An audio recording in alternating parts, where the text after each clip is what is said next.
আল্লাহ যখন এই পৃথিবী সৃষ্টি করলেন, পৃথিবীর মধ্যে ভাইব্রেশন হচ্ছিল, কাপাকাপি। আল্লাহ পৃথিবীর কাপাকাপি বন্ধ করার জন্য পেরেকের মতো পাহাড়গুলোকে পৃথিবীতে ঠুকে দিলেন, কাপাকাপি বন্ধ হয়ে গেল। এই দৃশ্য দেখে ফেরেশতারা বলে, ইয়া রাব, পাহাড়ের এত শক্তি, আপনার সৃষ্টির মধ্যে পাহাড়ের চেয়ে শক্তিশালী কিছু আছে?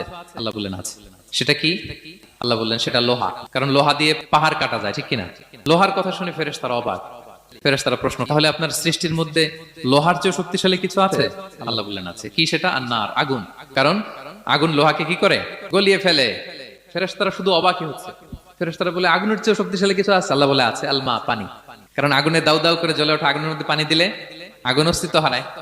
ফেরেশতারা শুধু অবাকই হচ্ছে। তারা বলে, তাহলে পানির চেয়ে শক্তিশালী কিছু আছে? আল্লাহ বলেন আছে, রিহ, বাতাস।